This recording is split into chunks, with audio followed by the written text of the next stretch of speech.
Doma Sports Talk worldwide with some news from the world of boxing. So y'all know what time it is. You ain't in a rush to get concussed, baby. Now, we got a couple of big fights coming on, right? You know, and we listen to the narrative of the fights, you know, who can win and everything like that. We got one between two-division champ Oscar Valdez versus, two-division champ Shakur Stevenson, right? That's a good fight. You know, most of the people saying it's a toss-up fight. Everybody understands that both of these fighters are good.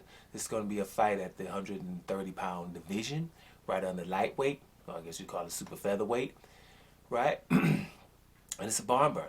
It's going to come. It's in a couple of weeks. I don't know exactly the date right now. I didn't look it up. But it's very, very interesting things that come out about fights like this, right? When you check the odds. You can listen to the narrative for fights if you want to. But the truth always lies in the odds.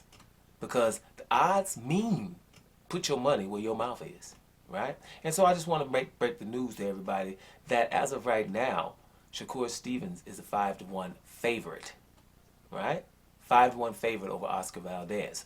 I don't know if the narrative is indicative of that, right? So that means,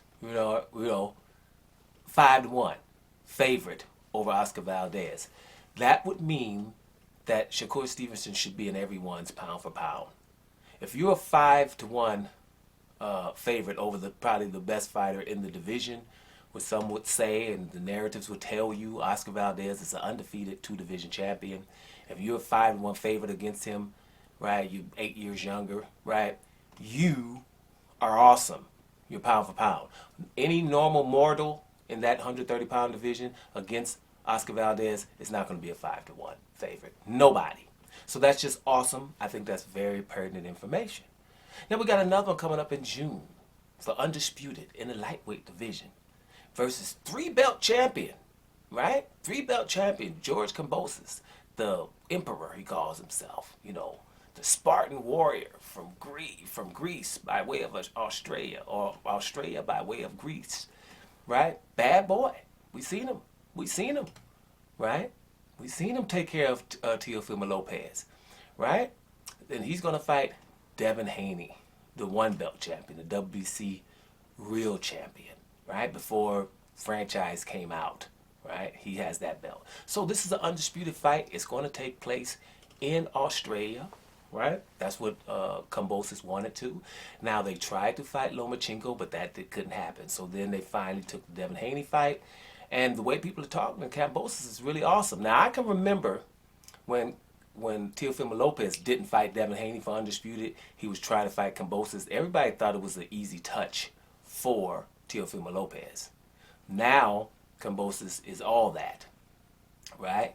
They seem to say he has more punching power than a Devin Haney, even though the record doesn't. He has 10 KOs from 30-something fights. I'm not sure right now. I didn't look at nobody's record before I looked here, right? But I know he's undefeated and they got 10 knockouts and they got more than 20 fights. So that's not like you're a knockout artist.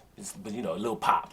But that's the same thing Devin Haney has. I think Devin Haney has about 16 knockouts from about 30 fights or something like that, right? Devin Haney's knockout ratio might be even more, but it's just how the narrative goes. Devin Haney is the one that is considered to be chinny, right? This is what you keep hearing. Every article will tell you Devin Haney has chin issues, right? Because Linares, who is a good puncher, punched him at the end of a round and shook him up. Not that he's down, not that he's been beat by way of KO. No, just he got hit and he got shook up. Kambosos has been knocked down, right? He was knocked down. Lomachenko was knocked down, right, by Linares.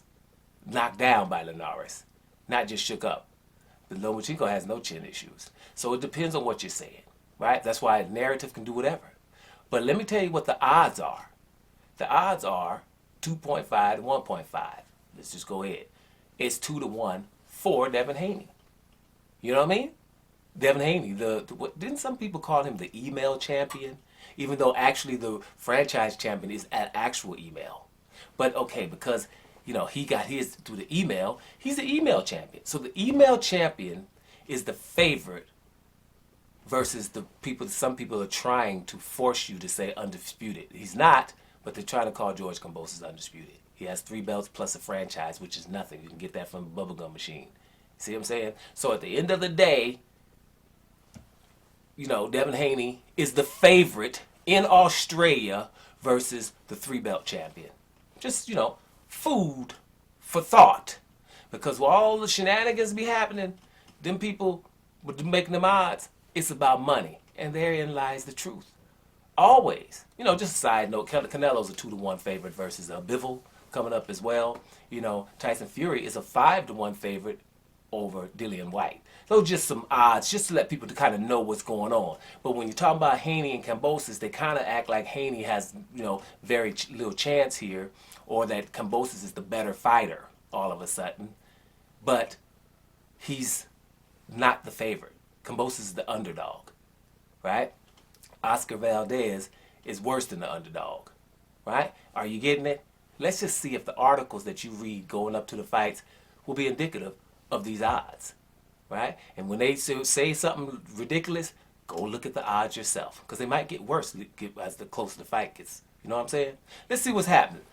Keep your eye on the odds and not the narrative. Doma Sports Talk, worldwide.